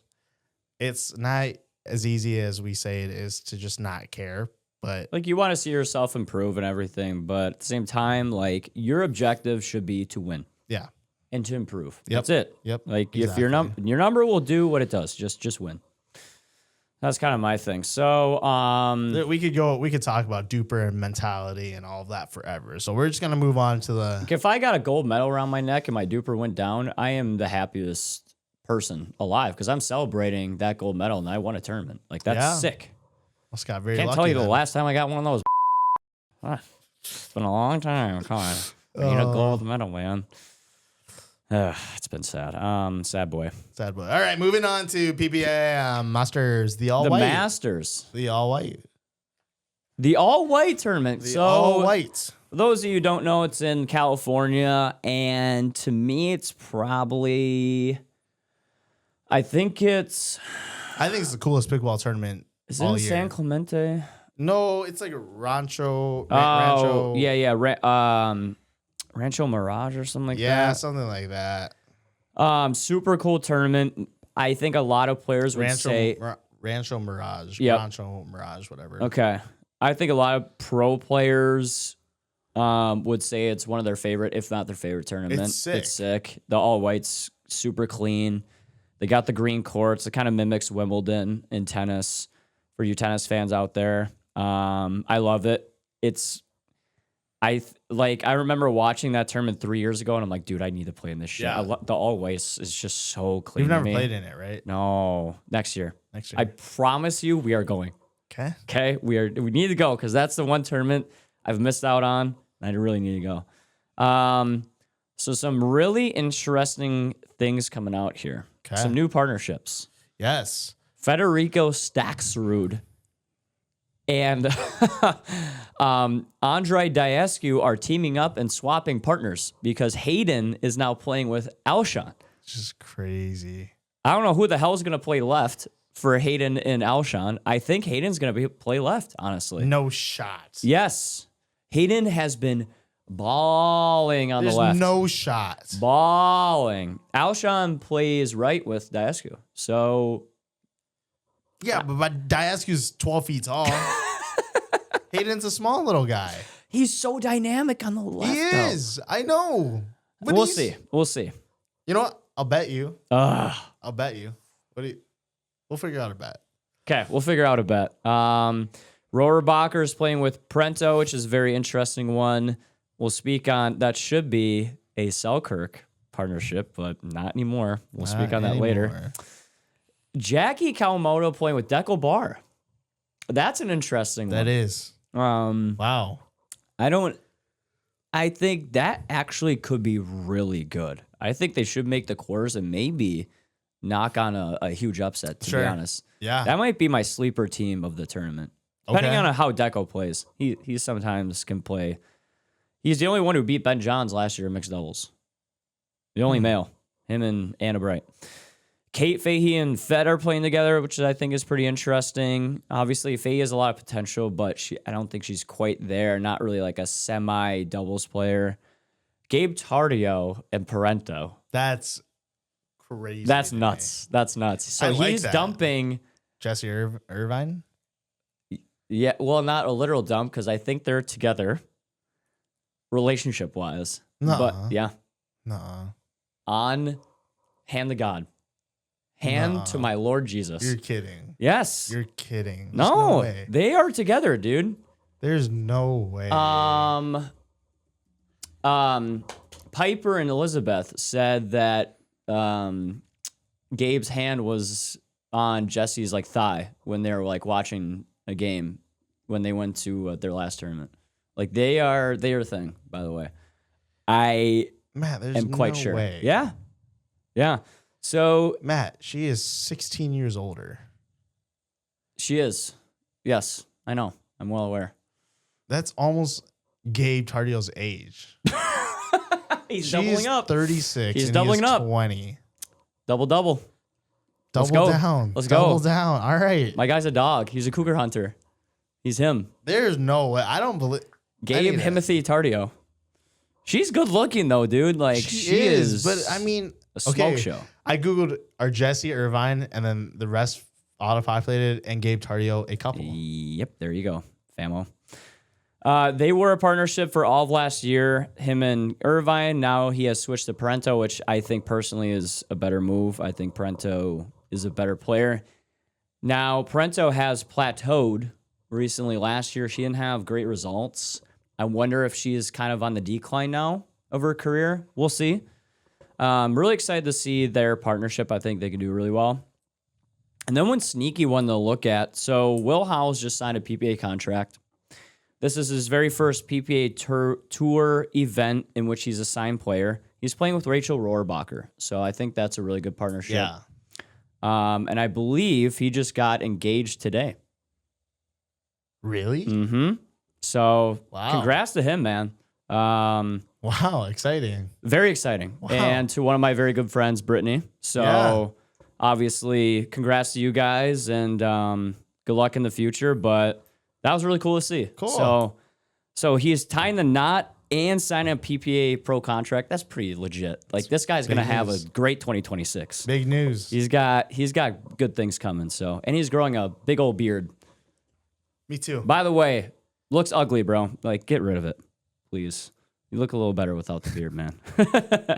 But anyway, shout out to him. Some really cool new partnerships. I'm very excited to watch the Masters. Are you going to watch? Oh, yeah. Yeah. I actually thought it was this last week. And I kept turning to the Pickleball channel. And it kept playing PPA Daytona. I was like, what the hell's going on? What the hell? Evan had to look on the date on Thursday because I was like, there's no way that they're not showing this. And I was like, I'm an idiot. Yeah, you are an idiot. Good call. Also, Elshon's playing with Patrick Quinn at Lakeville, I think. Really? Is that a so I don't know if it's year-long thing? Maybe.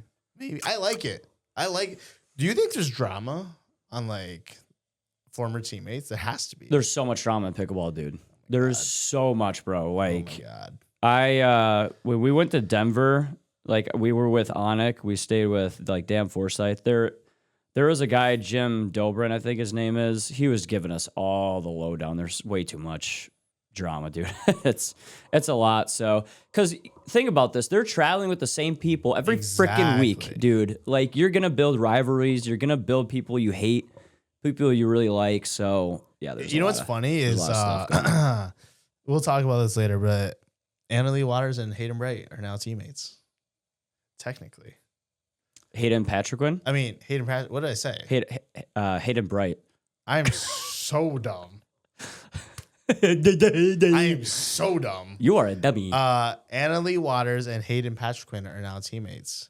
I think Memes of Pickleball posted it, but it was when Annalie was yelling at Hayden in his face. Yeah. And I was like, oh my God, I love that. I love that. Yeah, that was MLP when she got really pissed because he flicked her off or something. I don't know. I can't. Yeah, but now they're teammates. So congrats to those. Well, kind of teammates. Yeah, they're part of the same brand now. Do you have any like predictions? Any sleeper teams? Mine would probably be Jackie and Declan. I think Will and Rachel could do really well. I'm really excited to see Fed and Diescu. Yeah. I think that'll be a really good team. Who do you think that? So you think Fed and Diescu does better than Alshon and Patrick Quinn? That's a good bet. Yes. Okay. I'm so confident in that pick. I'm not confident at all. At all. So Fed's playing right, probably. Huh. He has to be. There's no way Diescu lets anyone play left. There's no way. No, I honestly think I think the two biggest disappointments from 2025 for me, on the women's side, Catherine Parento. Of course, she moved on from Annalie Waters. Yep. And B was Christian Alshon. I think towards the end of the year, he didn't have great results. So I think he won a few men's doubles with Diescu early on in the year, but then Ben and Gabe went on that long run of like 7 in a row. So yeah. And him and Mix. That's a tough team to beat. I don't know what other pairing you really could have to beat Ben and Gabe. Fed and Diescu, I think, have the greatest chance. I think so too. Like, I think they'll make it farther in the tournament than I think they'll do better than Alshon and Patrick Quinn. Sure. That should be the top three, though, those three teams. So I'm super excited. AO Dubs playing again, obviously. She'll probably win every discipline because she's just the GOAT. Playing with new paddle.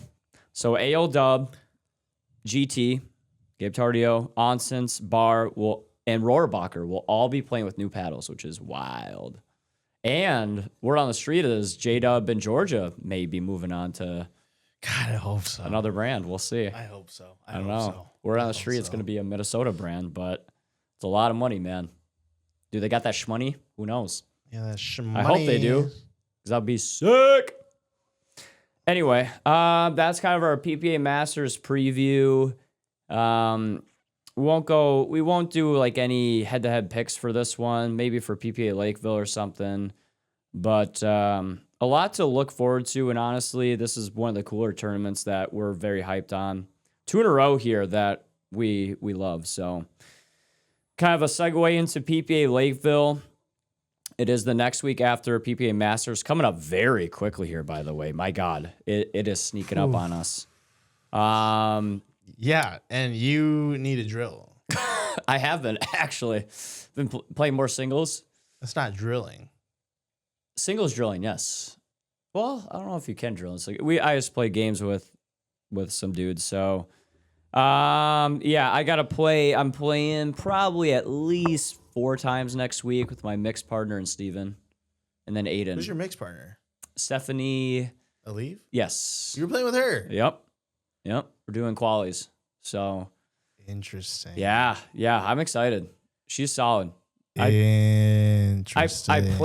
I played against her with Alexis in our last tournament. We lost, I think, 12-10 or something. So you know who I would love to see you play with is Mia. Ooh. Dude, Mia was looking Chris good Olsen, today. back off. give her to Matt. Roman is I'm gonna make this happen. I'm gonna be your agent. Really? Yes. I'm making it because I'm far more organized than you are. So this is correct. I will not doubt that. Yes. Yeah.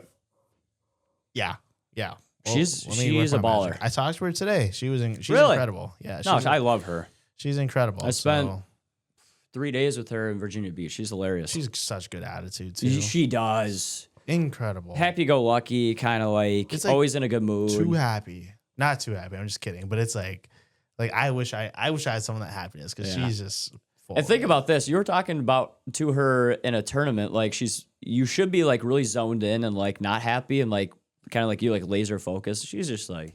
But she is focused at the same time. Yeah, so it's weird, isn't it? It is weird. But it's got an off and on switch. She's great. She's great. Yeah, she's awesome. I love her. Okay, I didn't know you were playing with Stephanie. Yep. Okay, that'll be good. So we'll get some matches in there. What day is that? That's also Monday. So I'm playing 3. Oh my God. Ooh, I'm Matt. My knee hurts. I am old age and I am hurt. I'm Matt. I think I'm really good. I signed up for too many events. Yeah. My calf hurts. My Achilles hurts. I'm playing 3 events in one day. Roman, do you have an ice pack for me to use? Now, one good thing I've going for me is they're all single limb. They're not pool play, so I'm not playing limb? Yeah. Oh yeah. So I'm not playing a billion games, which is nice. So. Well, I should be there all day. Yes, sir. So. We should be. I don't know if we want to mention this. We should be doing some sort of vlog, some sort of, I don't know, behind the scenes work for the tournament. We're trying to work on that. We might not.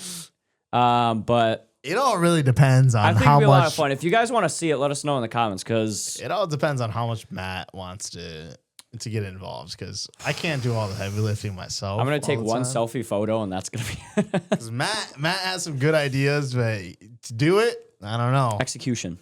That's what you're lacking. It's like my pickleball game. A lot of good ideas, a lot of lack of execution. You said it first. I did. Yep. So comment out for the PPA. You'll see me there. Let's break this down just so I know. So Monday you are playing qualifiers for singles, men's, and mixed. I think it goes singles in the AM, mixed in the afternoon, then men's in the like late afternoon PM. Oh wow. Mm-hmm. You're gonna be there all day. All day. Yeah. Monday is a very, very sleeper day on when to go. I think it's free.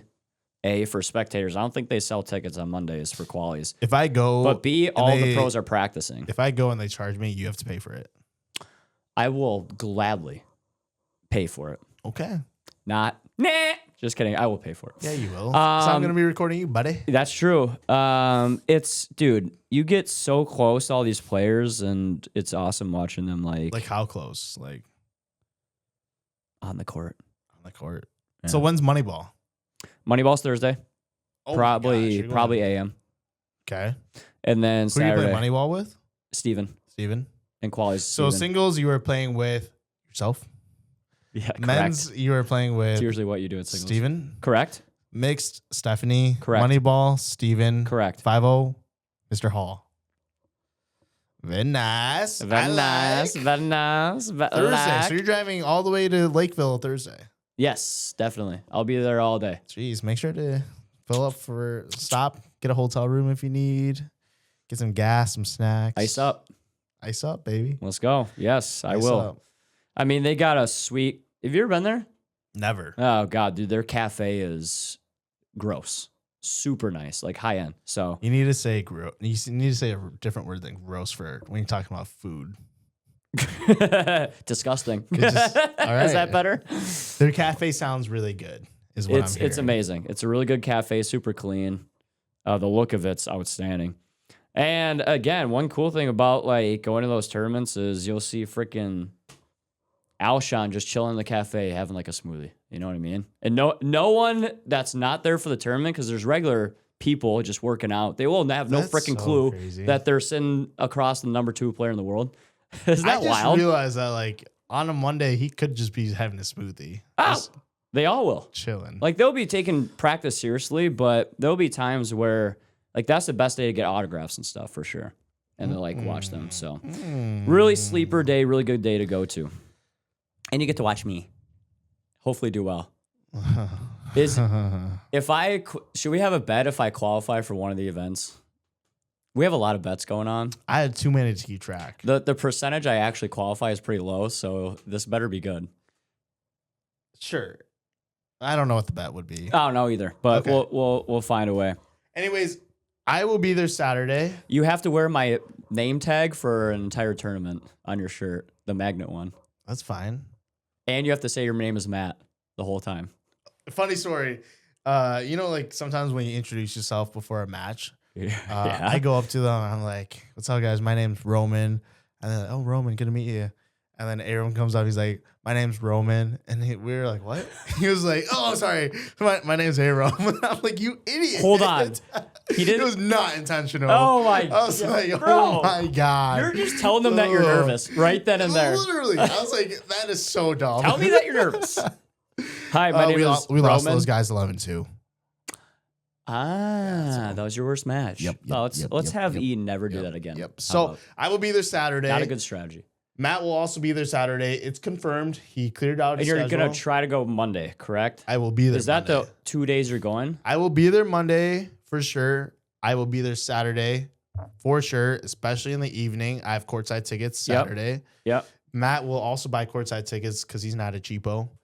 And he will also be hanging out with all of us. So, right? Chilling. So you're going. I'll be chilling. You're going.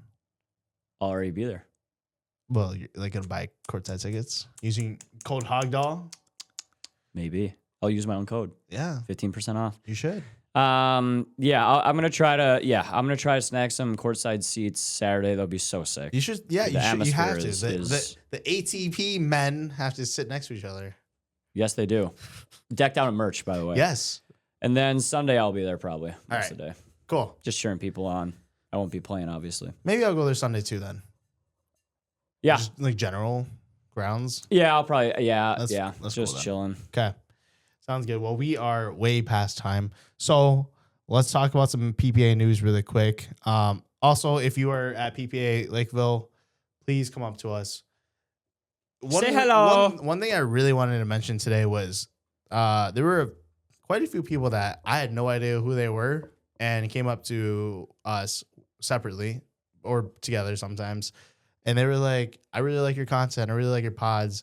Really fun to listen to." So, and I'm assuming that there are more people that are like that just didn't come up to us. Yeah. But it really makes me feel good. It That's kind of so gives awesome. me like, that's kind of like my motivation of like, it's even worth it. So please come up to us. I think it's really, really cool. And if you know us, just come talk to us. Yeah. And yeah. we'll have stickers in our pockets, and we'll hand them out like little kids. So, but it's sick because you guys can put those stickers anywhere. They're really high quality. Shout out Nicole, Tay, Memo, and Mingo who made that sign up there.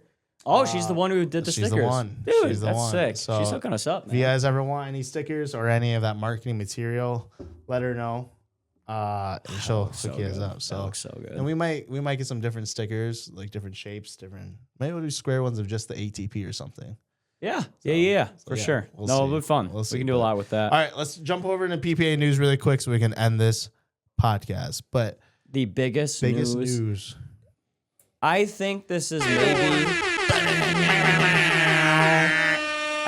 is maybe the biggest news since the merger, which was 2023, if I recollect. Annalie Waters leaving Paddletech after 7 years. She signed with them when she was 11 years old. Insane. And now she is moving on to Franklin. Crazy. Unbelievable. Their pro lineup. Let me just set this bottle down here. I'm going to throw it on the ground. ALW, Georgia Johnson, JW Johnson, Hayden Patrick Quinn, Paris Todd, Will Howells. That is an absolute stacked lineup. But crazy. But some of those guys might get cut in the next. Yeah, word on the street is J-Dub and Georgia may be looking somewhere else. I don't know. Maybe Franklin has that shmoney. I don't know. Maybe they do. Which would be sick to keep them. But no, off. I mean, I can't imagine how much Annalie Waters would cost. I heard her contract was like $3 million a year. Yeah, is what I heard. And I heard it was long term, so probably that tells me 5 years. Oh my god, 15 mil. That's money, though. I need to train to become a pro. That's crazy. Yeah, when you have 181 gold medals, you earn about $3 million a year. So I don't even have 181 games logged in DUPR. That's wild, crazy. Dude. Yeah, she's the GOAT. She deserves all that money. She's just dynamic. So I think now if Georgia and J-Dub stay with Franklin, I think they have passed Yola for the top pro. Yes, pro squad. Sure. Yola has Ben, Fed, Anna Bright, Tyson, Noy, Kawamoto's, Fahey, Buckner. A lot of good names, but like, man, that Franklin squad, bro, is looking good. Looking good. That makes me want to try the C45. I know. I need to try that out with a lot. I might take that. I might try it. Yeah? I might try it. I might throw a lot of lead on it. Heard a lot of good things. So Nick Tran has one. I know. Maybe you could borrow it or something. I don't know. I could just use that demo one. Yeah, well, that's It's a hybrid, isn't it? Yeah, man. I don't know what shape they call it. That's the hybrid.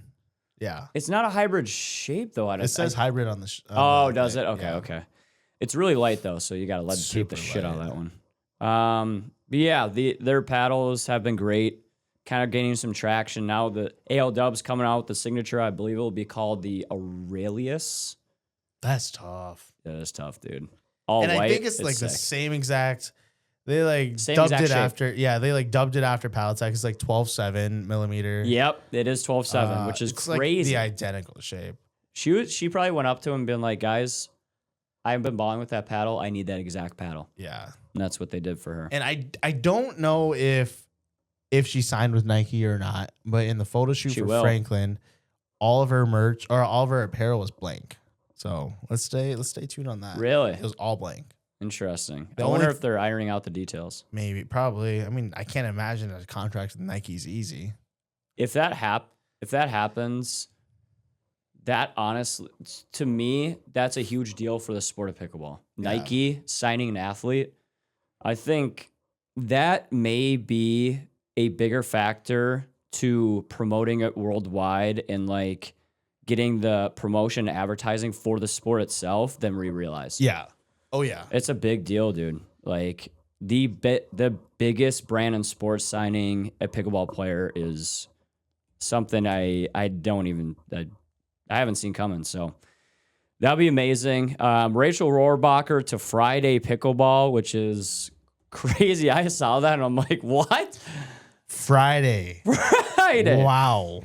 That's pretty crazy. They're basically content creators is what they are. Yeah, and they just made a paddle. It's incredible. Yeah. Wild. I don't know how they have that. I was expecting it because I kind of heard in like the rumors and stuff. Yeah. But I was like, wow. That was their first sign PPA Pro. And I think they're going to sign more in the future. Think so? Okay. Oh, yeah. She cannot cost, it's got to be a lot. That contract's got to be a lot. Yeah. Like she is a very high level player, very good player.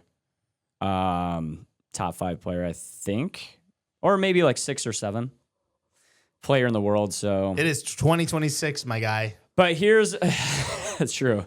Is the 6-7 thing done already? Yes. Thank God. All right. Another Selkirk pro now bites dust. So they are officially Another one bites the dust. Down. They're officially like pretty much down the sock in Parento. I think. And is Parento gone? Probably. I think that. So they're just gonna have sock. What are they doing? Selkirk will be done with pros. I think so. I think they'll either maybe not be done with pros or go to like up and coming pros. Yeah, they signed their Sparta team. They had a combine. Okay. They signed 4 pros. One of the pros beat Fed, his Rafa Leonard. Okay. He made that deep run. He got 3rd in singles. So yes, to your point, they may be signing those Tama Shimakiro. Sure. He's also signed to them. That's what they may be going for, but and then they have Jack Sock. Yeah. I don't know. I'm curious. I get it, but at the same time, you gotta like have a squad, dude. But you gotta have a good paddle too. Yeah. You know, like if I was a pro and a company asked to sign me and they didn't have a good paddle, why would I say yes? Even if they offered me a lot of money. Because what if that does hinder your game quite a bit, you know, and then you can't get to that next level? Yeah. You know? Well, I mean, not that I'm a high-level pro, but one of my factors into, you know, signing with the company or whatever is their paddle. Yeah. That's my number one factor. Fed wasn't he signed by Adidas or something? Yeah, and then he quit after 2 months. Exactly. They couldn't make him a good paddle. Because they did that, like the Addy Bone or something, or Metal Bone. Metal that thing Bone sucked. Yeah, and that's what I'm saying is like, Fed's a really good player, but if you play with a bad paddle and you don't play well, then like he lost in singles the first tournament with that paddle to an absolute no-name. A paddle makes a difference for sure. Yeah, 1,000% does. Maybe not like the specs, but just the comfortability, like, and just the confidence. Yes, you know. Yes. Yeah. Man, he makes me want to go back to 3S. He's a dude. He's a new beast. I love you. Okay. Yes, that's still probably my favorite paddle I've ever used, by the way. Gabe Tardio. So you saw the post with Gabe Tardio with the F in the background, right? No. Okay.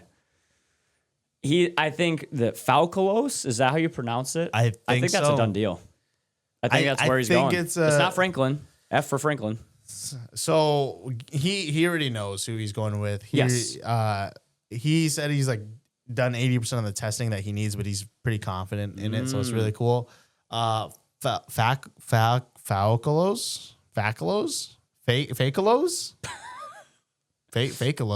It's like me saying Jula. I have no idea. We gotta learn how to pronounce his name, man. They're an Asian company. I don't know if they're Vietnamese or not, but they're an Asian company. They're up and coming for sure. They're really big in Asia, which is really cool. So definitely getting some sort of US player would be sick. Like GT, and like a lot of these players are going on Asian tours. I don't know. I don't think it was Tyra that I saw was going on Asian. Maybe it was Tyra. Yep, it was. But yeah, like that's incredible. So I think the sport of pickleball there is huge, especially in Vietnam. She's leaving right after Minnesota. Yeah. Oh my God. Crazy. Like a lot of flights for. Yeah. Like QD, he's grown Asian pickleball. He signed with a new company too. Yeah. He left SciPick and he's with. Something starts with a W. Yeah. Something like that. So. Man, I can't remember what it was, but. Yeah, I mean, for that company to now test the U.S. market, see how they do, it's a very risky move, in my opinion, because you're signing a player to millions and millions of dollars, and if it doesn't pay off, kind of screw yourself. But it's a high reward, very high reward. So from their standpoint, I think it's worth it. I think it's a cool move for them. I think the U.S. market is a little saturated with Yola. Yeah. And like Paddle Tech and all them, but there's maybe room for one more.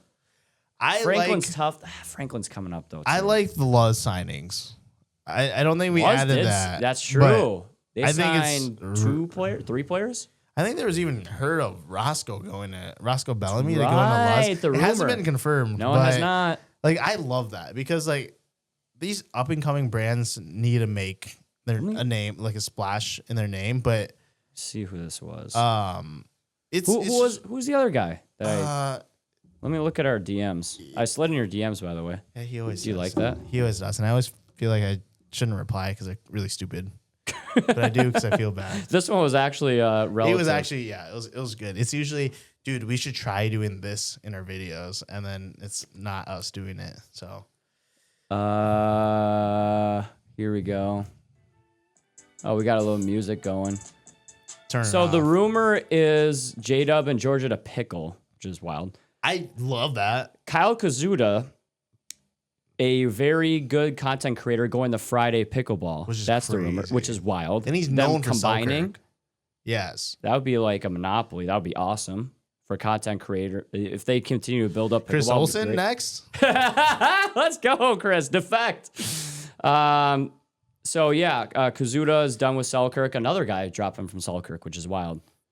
It is Roscoe Bellamy and Chris Hayworth. Oh, my God. Those two have won gold medals, and I think they're the last two champions of the PPA Tour. For them to go to Luz, crazy. Luz is a sick brand. I like Luz a lot. And then Luz signed another pro. They signed Naveen Beasley, so congrats to him. Yes. Brittany's played with them in a tournament. Okay. Very good singles player as well. So yes, apparently all the singles guys. So we'll see. Lots of new paddles coming out, like paddle partnerships. Yes.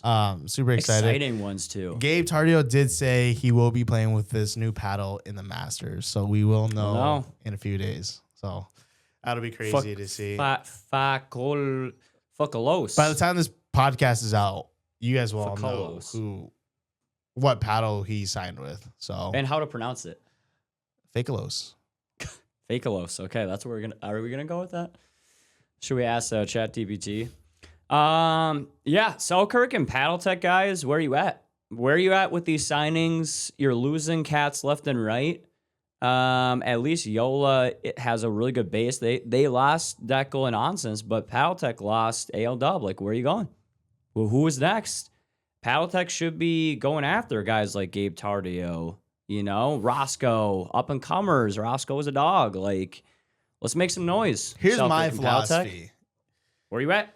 Here's my philosophy with Selkirk. And I actually just thought about this like a minute ago, but I kind of like this take. I think that Selkirk is dropping a lot of the pro PPA pickleball players, and they're doing a lot more underground players like Neesaw or I don't know, another Selkirk person, like up and coming, like smaller, low key, because a lot of these amateur tournaments, I watched a lot of them play. I noticed that they were Selkirk sponsored. So it's like, wow, they're really pushing out their brand because they can sponsor so many more people with a lower budget compared to signing all these pro pickleball players. Because it's hard to compete against Yola. It's hard to compete against all these other like Franklin, where you just might not have the budget. So I kind of like the strategy of maybe they're going for underground people that just are good, but they're not good enough to play in PPA tournaments like main draws, but they still do very, very well in amateur tournaments. You're right. Right. And they're pretty notorious. Like a lot of people now know who Neesaw is. And yeah, exactly. He's just an absolute stud baller and monster. Dude, the through the legs bruh. He like jumped up. He like literally jumped up through the legs in midair. That was like, so gross. And he won the point. I was like, you freak of an athlete. That was a freak. Disgusting. He's so gross. And it wasn't even like really intentional. Like he wasn't like trying to look cool. It was just like he had to, dude. I don't know where else. Like it came like right here to his midsection, and he was just like, what? He was late to it, and I just think he just put it under between his legs. It was actually a pretty good shot, and they ended up with, dude, what a point. Yeah. They ended up beating Tommy and David, like just awesome. Yeah. So, yep. Is that pretty much it? Does that wrap it up? Yes. About a 2-hour pod, man. My gosh. That was a lot longer than I expected. We just yap. I think we do just yap. I yap for sure. I yapped for about 30 minutes about my tournaments today. I think 40 minutes, honestly. Roman had a nice therapy session. Hey, I did. Let me tell you this. This therapy session cost you $0.00, and I think it helped you. So congrats. Oh, it didn't help you? No. All right. Well. Yeah, it did. It did. It was nice. I had a really good time. You had to vent a little bit? I didn't really have to vent. I wasn't frustrated. It was just, I think it's just, I think what I intend to do is I think a lot of people are around my level that watch, or majority of the world is probably around my level versus your you want level. to kind of hear what you're like. And I kind of want other people to learn from my mistakes. Yeah. To just hear your thoughts. learn, hear my mental part. And that's why I think Aram and we should really focus on getting better. And I think it's good for you to mix in your coaching for us so that people can understand, like, hey, you can get better if you listen to certain tips, or if you work on certain drills, or if you really put your mind to it, and actually put the time in. Yeah, and I think one thing you mentioned last pod is that you kind of feel like you're in a bit of a plateau. Yes. That's a perfect time to get coaching, even if it's not like a straight lesson. Like it doesn't need to be a private lesson, but me providing insight and like watching specific, very specific things on what I want to see from you and improve on is, I think, will help you get past the plateau. Yes. And I think both you and Aram, you guys have so much potential. So it's got to be frustrating from your standpoint to be at this level for a long time. It's like, man, like, oh, it's not that long. It's only been like, you know that you have it within you to get, to that 4.5. And so we need to accelerate that. A lot of it is just, and we talked about this off the pod. It's like, how bad do you really want it? And like, I've been telling myself, like, a lot of people have been like, oh, you're still playing a lot. Like, you still doing this, you still doing that. And I'm like, this channel is just taking too much time. Mm-hmm. And it's like, in reality, it is taking a lot of time, especially like I'm really working on fitness and nutrition, and like that'll be good. That's awesome for me too. But it's like, well, if I really want it, I'll make time, just like what I told you, if you really want something, you'll make time. So, yeah. And I just want a lot of the viewers to like be able to resonate with me and my experience of playing in a tournament and just learning from my mistakes so that they don't have to as well. And, again, like the whole reason that we did this pod is if we could help one person, that's all that matters, whether it's a technical skill or just a mental skill. Mm-hmm. But yeah, so when you play in a tournament, there's a lot to unwrap. There is. Mm-hmm. There's, and I think it's just really good to talk about our tournament experience. Like when you're done with PPA Lakeville, because I don't think I'm playing, but we're going to pick your brain about exactly what you thought, what you was going through your mind. I cannot wait. Like, I can't wait to watch you play singles because I've never seen you play singles. So locked in. Yeah. So I'm